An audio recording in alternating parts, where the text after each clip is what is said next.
Hello everyone, welcome to my channel. Whether you are a working professional working in .NET or you are trying to set up a new open source project or you just want to learn .NET, for everyone we will have to start with creating a project. And in this video, we will learn about the best practices of setting up a new .NET project. Following these best practices, the project will be easier to maintain in a longer run. For this project setup, I would be using Visual Studio Code and I have a .NET SDK 8 installed on my machine. So if we check the .NET version on my machine, it's 8.0.100 and yours might be different. For starting up the project, first we will create a folder structure. We will create two folders, source and test. So the source folder will contain the files for the source code and test folder will contain the projects for the unit testing. So we'll quickly create these two folders.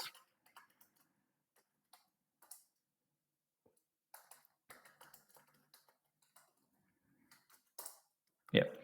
So now these two project folders are created and inside we will try to create a new .NET project in this folder and we will be using .NET command line to create this project. So we'll move to the source folder and in the source folder, we'll create a .NET project of type class library.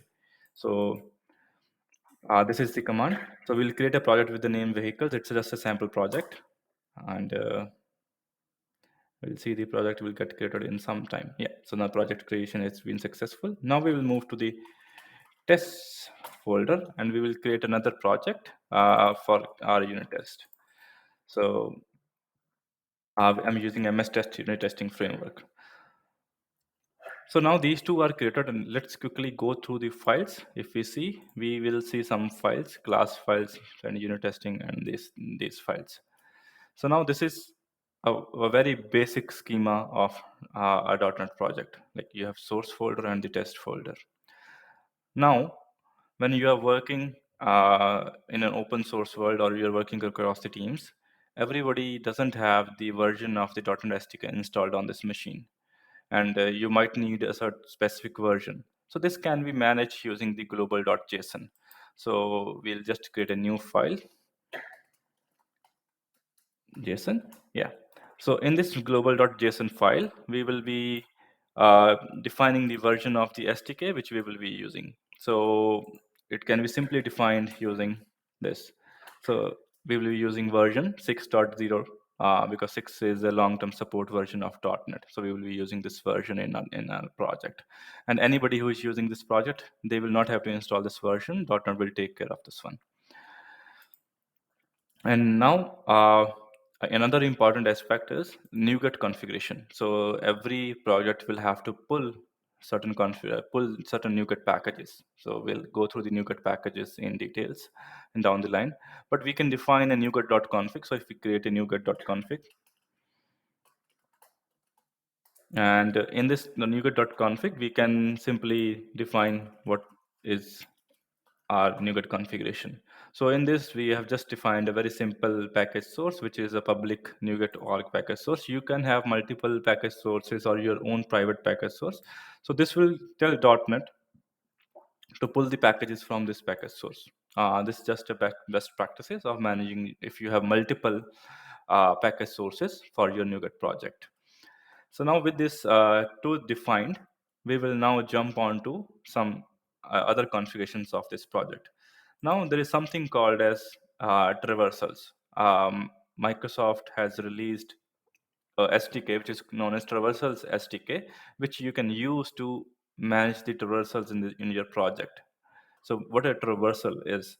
So basically, you have a CS project file here and a CS project file here.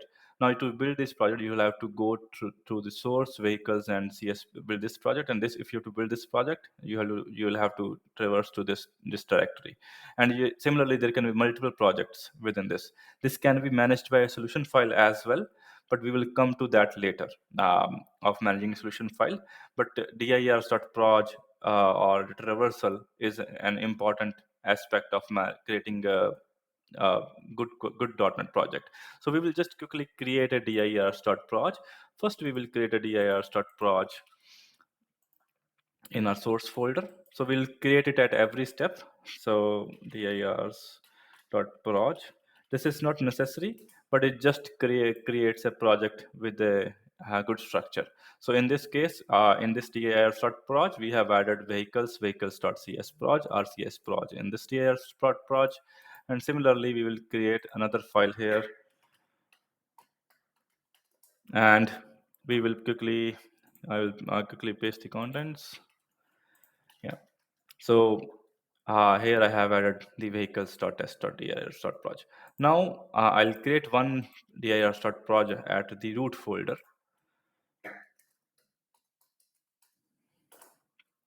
and this will just contain the reference of the other two dir.proj.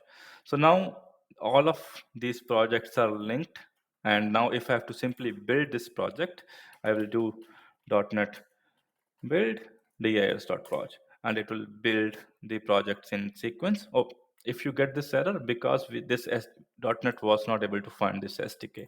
So now how it will find this SDK? We, in the same global.json, we can define the SDKs. So I'll just copy the SDKs. So yeah, so this is how we can define the SDKs. And now if we try building it, it should build successfully.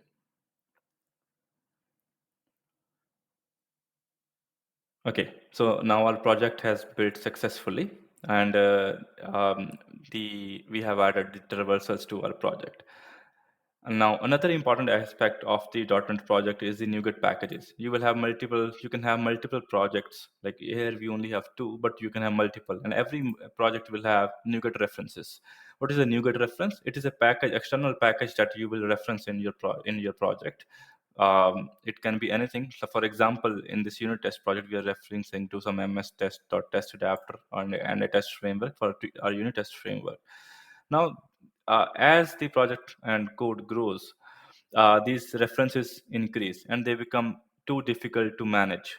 And one of the way of managing this is that we can define it in a common place. And how we can define it in a common place? There is a file which we can create, which is known as directories.packages.props. So if I create a new file,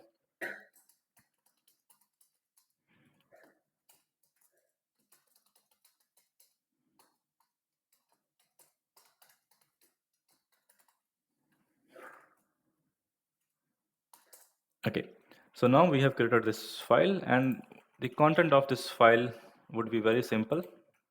So we just define all the versions that we have in this file. So now let's take an example of vehicle.test. So whatever we have in the vehicle.test are defined here. So all of these four are now defined here.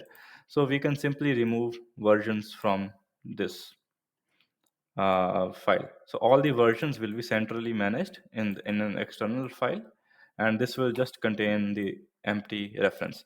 So now to make it work, we have to add a property to the project. This property is known as manage package versions centrally. So now if I add this property, it will be able to uh, take the versions from the directory.packages.props. So if we just do .NET clean, just to be sure, and now we can do .NET build again, it should be able to read those versions and this project should build successfully. So as we saw, this project has now built successfully. Now, this is how we manage the NuGet packages centrally. Now, to add, we will have to add this to each and every project that we have, and it can be hard to maintain. And we want to enforce every project to have a package version centrally managed. And not only this property, we can add some other properties as well. Like down the line, we will add stylecop. We want to add stylecop to each and every project. So how can we enforce certain properties in each and every project in .NET? This can be handled using directory.build.props. So we'll just quickly create another file.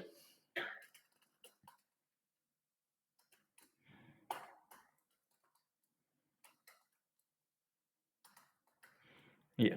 So now we have created this directory.build.props. We just want to add a simple property So I'll just define this property here. We will and exit the property group. We will exit the project. Yeah. So now we can remove this property from here. Right? So now if we try to build this project, it should build successfully because now this property is universally enforced in all .NET projects within this repository. So yeah, we can just test it by .NET clean, running a clean and build again. Yeah, now we'll run a build. Yes, so this is how we can enforce certain properties in all the projects.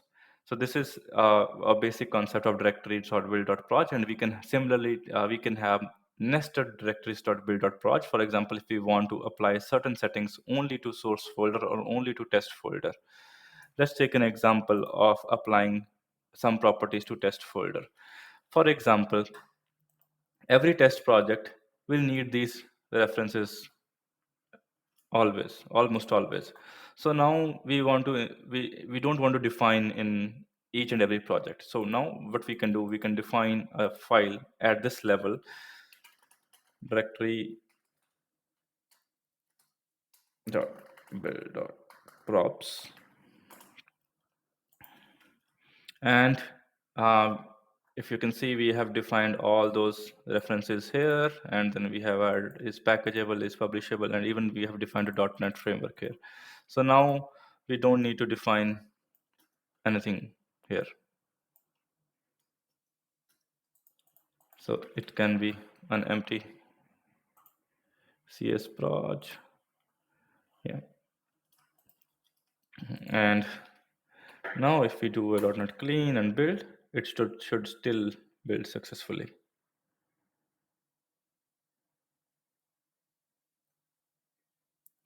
Asset file, restore,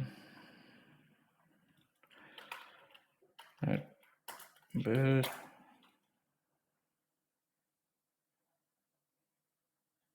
Oh, sorry. I think I have made a mistake. Just a second.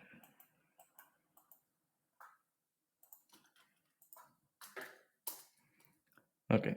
So now it should build successfully. Okay. So now this project is building successfully. So this is how we can define a nested directories.build.proj for certain set of projects. Now, when you are working in with a team like in open source or within an enterprise organization, you also want to enforce certain style cop rules. What is a style cop? It's the formatting of the code, and it is very important so that project is readable. The code is readable, easily readable, and same formatting is applicable to all the files. So now this can be achieved using stylecop in .NET. So for doing that, we will simply first add a stylecop library. So we'll go to our directory.packages.props. We will define our stylecop analyzer version, and now we'll go to our directories.build.props because we want to enforce stylecop in all our project. We will define some settings here.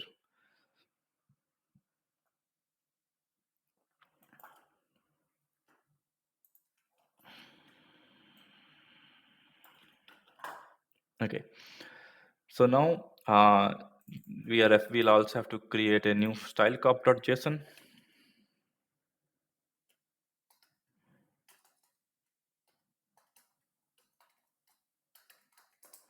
Okay. So in this stylecop.json, we will define what is the company name and copyright text that you want to have, and you can, whatever you want to customize for each and every. So this there are documentation rules. You can override any rule of style cop here. So I have only provided a company name and copyright text, but there are many other settings that we can provide. Now we have set certain properties here for the style cop. I have added a style cop package reference. Now this will add style cop package reference to all the projects, and we have added a stylecop.json to all the projects. Now if we try to build this project, we should see some style cop related warnings. See, we started getting missing XML publicly visible. So now style cop has been successfully added to all our projects. Now we will go into certain files and we will try to fix and now also add some code. Uh, so as this is a vehicle project, so we'll just define an interface iVehicle.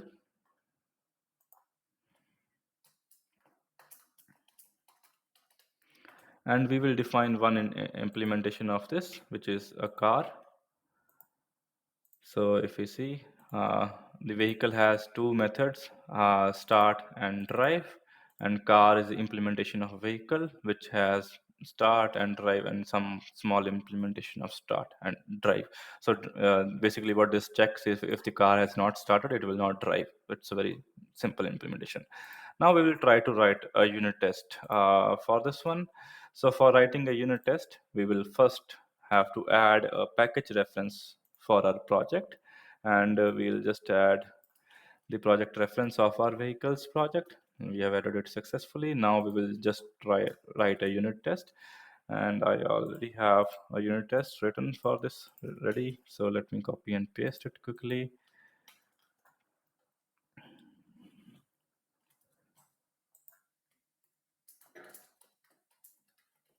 Okay.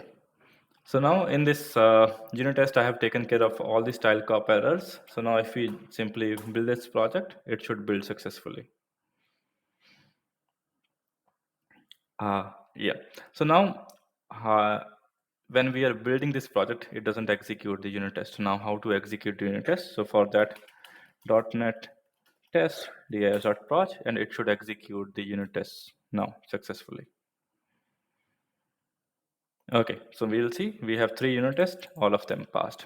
So and any violation, for example, if I'm working on this project, I define a new method or I forget to define something, so it will give me a warning, right?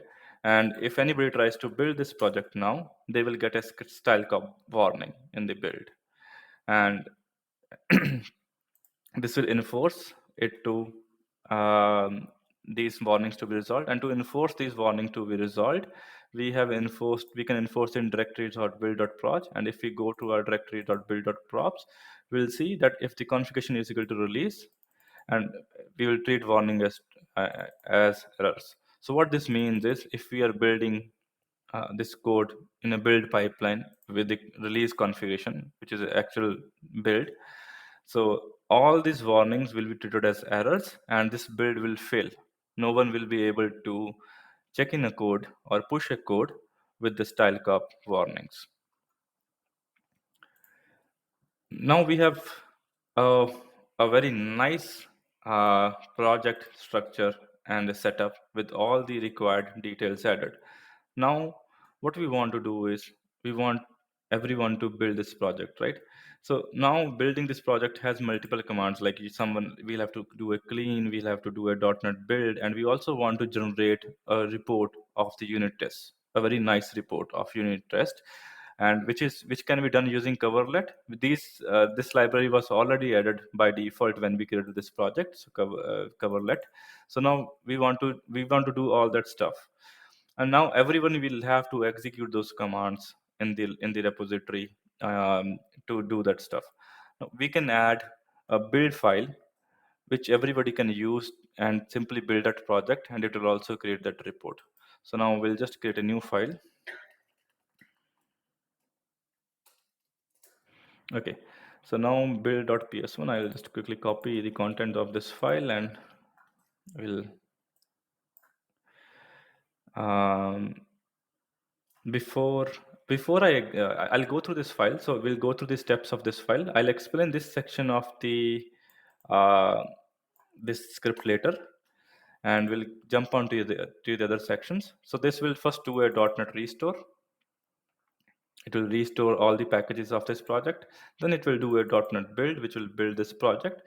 Then it will run .NET test, which will run the unit test in this project. And in this test command, we will see that we are collecting the code coverage in the directory known as test results. and this test results directory, we are deleting it in the start of this script to clear up any previous test results. Then we are doing a .NET publish, and then we are we are installing a .NET report generator tool, and we are calling that report generator to create a .NET report for the. So now to simply build this project, I will simply execute this command build.pson. It will simply do all those steps and create a very nice report for me.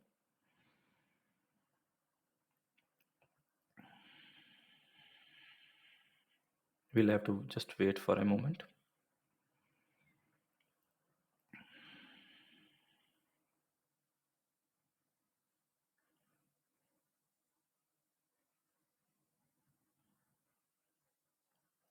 Okay, so now this is created, and if we go to the test results, we should be able to see uh, the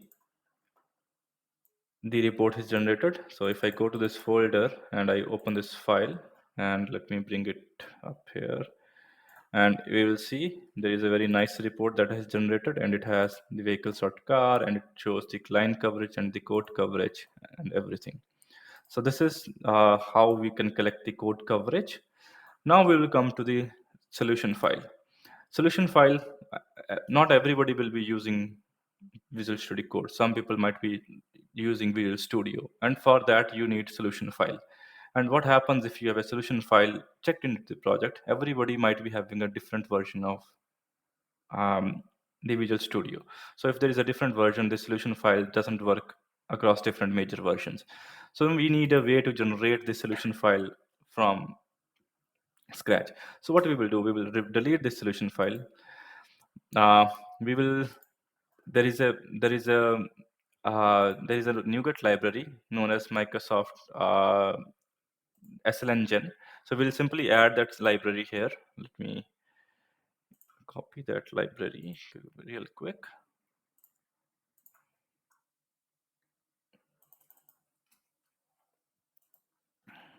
Okay, so we have that library here, and now we will define it in our build directory.build.props. We will add it as a package reference here, and we have defined some the name of the solution file here, and if we want to launch the Visual Studio.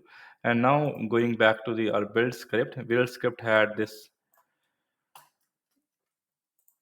uh, this section. In this section, we'll check the version of the Visual Studio, and whatever the version of Visual Studio is present, we will use that Visual Studio version to generate a solution file.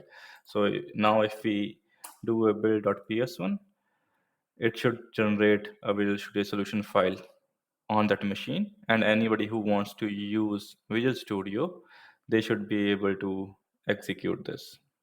Um, just a second.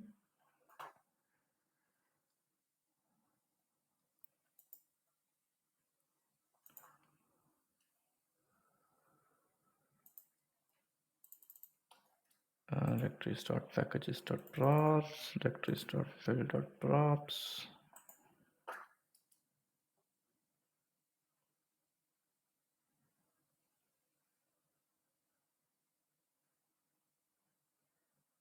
Okay, so it is now successfully generated, and this file can be used to do that. So now one last step is, which I personally like whenever I'm building any .NET project, is all the artifacts. Now artifacts are stored in the bin under the publish here. What I want is artifacts to be moved out into an out folder for me. For that also we can use the uh, .NET directories.build.proj, and I will simply define a section in the directories.build.proj which will copy all the source publish files to an out folder. So now what would happen is when I execute my build, all the artifacts will be copied out to an out folder.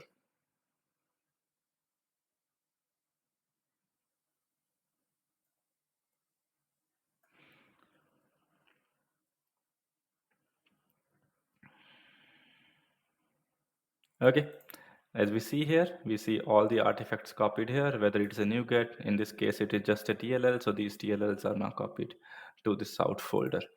So that's all for this video. Hope you have learned something from this video. Be sure to like and subscribe to my channel. And thanks again for watching.